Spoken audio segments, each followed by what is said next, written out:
I'm just going to say a few things to kick this off, and then Rich will as well, and then we'll take any questions you all have for as long as you want to chat. So, number one, I want to thank you for a couple of things. Thank you for being here on a really busy day. Also want to take a minute, and as many media friends we have here in the audience, we want to thank you for your support for the NFL, for our franchise, for helping communicate the story to our fans throughout the year, throughout the years. So I always want to show appreciation for that. It's very sincere. Without the media, it's important for us to get our messages across to the fans, and it's important for the fans to hear from you as you see our results and interpret our results, and so you are our partners. So thank you very much for that. These kind of decisions are never easy, and particularly when you look at the personal side of things, and with the coaches that I've been connected with and Rich over a longer period of time than myself, my 22 years as your owner, it's very painful when you have to make a change like this. There's a professional side of it and there's a personal side of it. So the personal side of it, we look at someone like Coach Smith, you know, similar to Mike Smith, similar to Dan Quinn, similar to, you know, other folks we've had relationships with. This is an extraordinary human being coming from an extraordinary family. A really great person, great leader of men, great family guy, man of faith, a man who's committed to the NFL, a man who's had a rich history in sports, who's had many options in his life, but has chosen to pursue being a professional coach. And he's had a great track record for a relatively long period of time, given his age. So we have nothing but appreciation for Arthur and everything he brought to us and his efforts and his commitment by his family as well. However, you know, at some point in time, we have to separate our personal respect, affection for the head coach in this case versus results. And there's no question that over the last 3 years that our results have not been what I've committed to our franchise, which has been having championships and being competitive at the highest possible levels that we could achieve. We haven't done that for 3 years. There's lots of subplots, sub-stories, which we could spend hours talking about, and most everybody in this room has either verbally expressed views on or written about, et cetera. So we could debate some of those things or discuss some of those things, but we are where we are. Search is underway. It'll be co-chaired, co-led by myself and Rich, who's our CEO of the AMBSE, and obviously got a long storied history as a general manager and senior football person, not only for the Atlanta Falcons, but really for the National Football League as well. At the end of the day, I understand the final decision will be mine, but mine will be in collaboration with, you know, with others. As I said initially, we've kind of begun the process, if you will. It doesn't take long to get going, so we're moving. But I also want to be clear on this, is that there is no timetable. The only timetable is to do this correctly, take our time, be thoughtful, do all the interviews, be respectful, make sure we have a full, diverse slate of candidates that we're considering in every way, and give each and every one of them an opportunity to express their vision for our football team, for our franchise, for the roster, and where we are and where we expect to go. We'll take as much time as we need to do that and do it correctly.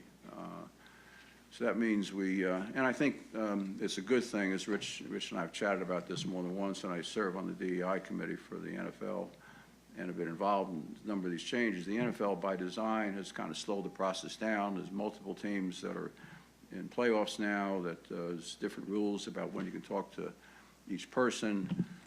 rules when they can talk to them on the way to the bathroom, on the way from the bathroom. I mean, it's like a million different rules. You have to pay a tremendous amount of attention to them. I'm making a joke of it, but they're very serious and very well thought out to make sure the coaches are respected, their teams are respected, and their efforts being where they are fully respected as well. And to make sure that all candidates getting a fair opportunity to compete for these unique opportunities. So we will pay all attention to those rules. We did last time, 2001. I think our search process that we went through with Coach Smith was widely saluted and supported at the league level as being kind of a model as to what they would like to see clubs do. I think we did it well. We certainly had hard factual reasons why we selected Coach Smith. So we will take our time and do it as well. So I am reminded as one story, I still remember this with Ambassador Rooney, who's passed away now, Art Rooney's father, Dan Rooney, when we were doing a coach search 17 years ago. And he called me out of the blue and said, I just want you to feel, because we were way down the road and we hadn't selected a coach yet, and either had he.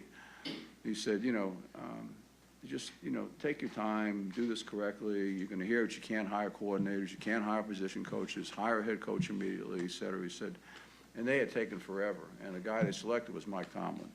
So Mike has obviously been a very successful head coach for them for 17 years, but I still remember that. So I said this to Rich last night, and I would say it to myself. Everybody needs to breathe, including everybody in this room, and our fans need to as well. Understand that we are all entitled to a good cry, whether it be in a literal sense or emotionally. I get that. But nobody up here, nobody connected to our organization has anything else but a full commitment to getting us to the next level, getting us to a championship level, getting us to where we have committed to our fan base that we wanted to be, and that's having an extraordinarily competitive team.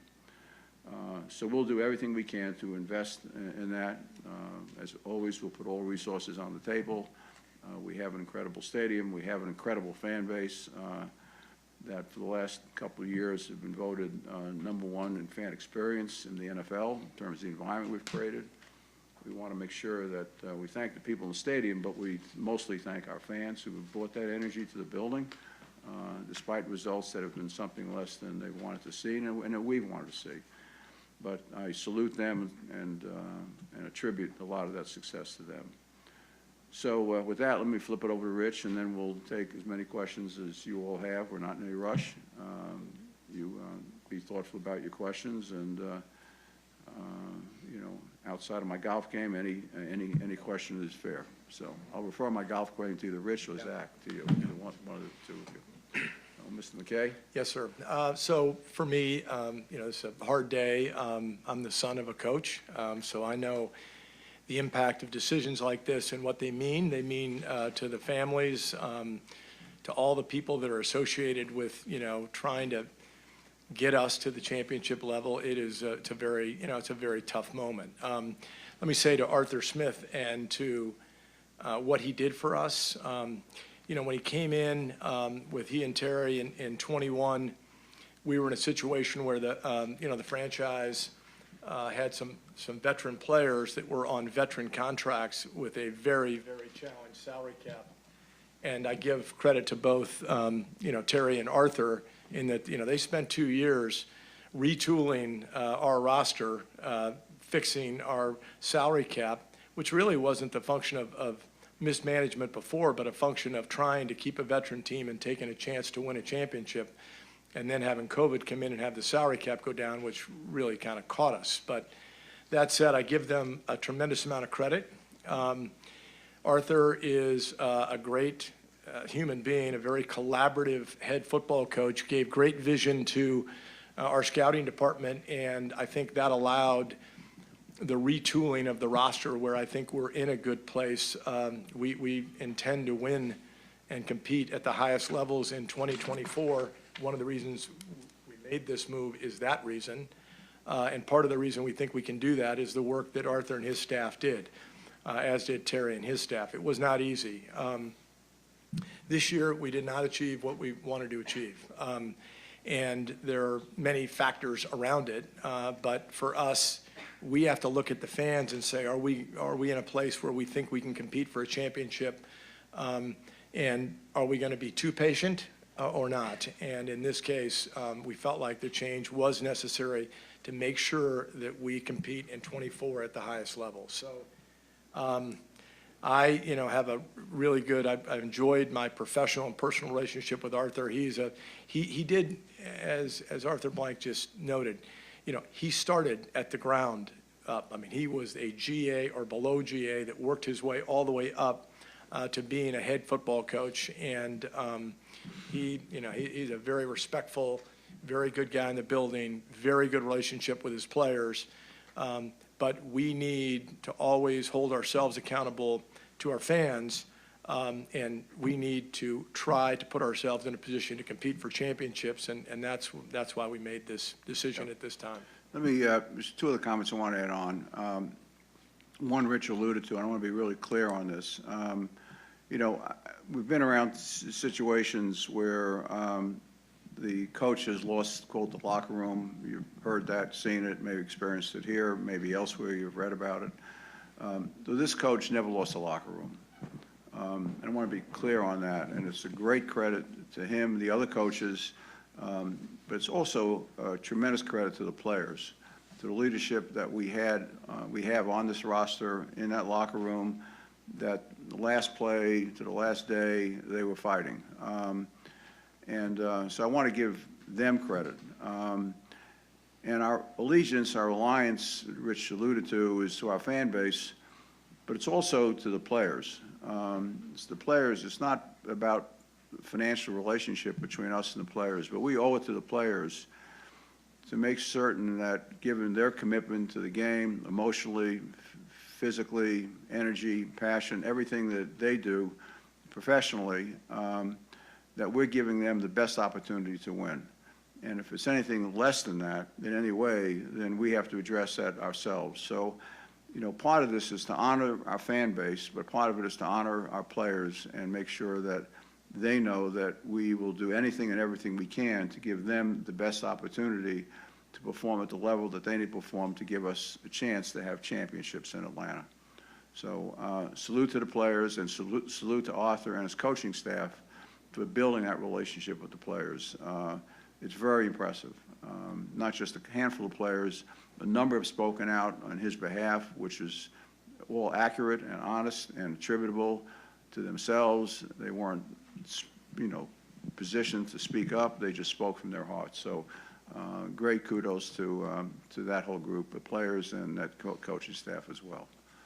So with that, let's take questions. David Bassett, you all know, will kind of chair the questions, and DL, as usual, first question. Yes. As it should be. Oh, thank you, sir. Arthur and Rich, could you all shed some light and discuss how the meeting went last night, and then if there'll be some parameters on the coaching search with the landscape that's out there now and available candidates? Well, let me speak to the meeting last night. I think we met for, I don't know, probably a few hours, maybe a little bit longer than that. And we had a very respectful, thoughtful discussion about the last 3 years, about each of the 3 years, about where we were as an organization, as a franchise, where the roster was. We talked about, considerations that were on the table, and just felt at the end of the day, and we spent some quiet time after we finished with Coach Smith deciding that the right decision, all things considered, that we needed to move forward. But it was very, like every meeting we've had with Coach Smith for the last 3 years, has always been thoughtful, smart as heck, caring, kind, cares about the game, cares about winning, cares about the players, cares about our franchise, cares about Atlanta. So that's kind of the tone of the meeting. I'll let Rich talk about the other. I mean, as typical, Arthur Smith, he's very well organized, very well prepared. It was a great, really good discussion under emotional circumstances after a game and an end of a season. But it was, it was very productive, and it was the right it was the right thing for us to have that exchange, and I was proud of him the way he handled it, and as he does almost all of that. It's hard not to notice that Terry Fontenot isn't here. A couple different branches on that. First, what's his role right now with the organization? Because it seemed like Arthur Smith and Fontenot had a 50-50 split on decision-making, and why is he not kind of up here, I guess, as part of this process, considering he's still your general manager, if he is still your general manager? So Terry actually is here. So are a ton of other staff people that'll be heavily involved in this search and heavily involved in the decision as we go forward. Because they're physically not here, it doesn't mean they're not very well represented here. Terry was aware of the process we were going through. We sought out Terry's opinion of other senior people in our organization as well. So he's done an excellent job as our general manager. Our drafts 2001, 2, and 3, 21, 22, 23 have been good. Some have been a little better than others. Certainly a free agency. The investments we've made this year on the pro side of the ball have been outstanding in my view. Serious investments, serious returns we've gotten from them. But Terry is our general manager and will be heavily involved in the process going forward, as will some other key people that we depend on in terms of their football operations and football knowledge. Rich, you want to? Yeah, I would say, Michael, I say today, did I meet with Terry 25 times? Yes, probably. Yeah, he's doing a lot of work. The search, listen, we've got a lot to organize, and he and his people have to organize it. Arthur's committee that he makes light of, the DE&I committee that added just a few regulations, it's about a 25-page book that you've got to make sure that you comply with in the processes. And, Terry and his group are going to go through all of that, go through all of the candidates, go through all of the research. They'll be sitting right at the table. So there's just a lot of work to be done. The other thing I would add to that, Michael, is that, I'm being facetious. Terry actually is here with us. He's not physically here with us, but, if you were up at Flowery Branch today, you've got every single coach and staff person is concerned about what does this mean for me? What does it mean for my family? What does it mean for my children? We're already getting requests on, can I talk to this coach, et cetera. So, this is I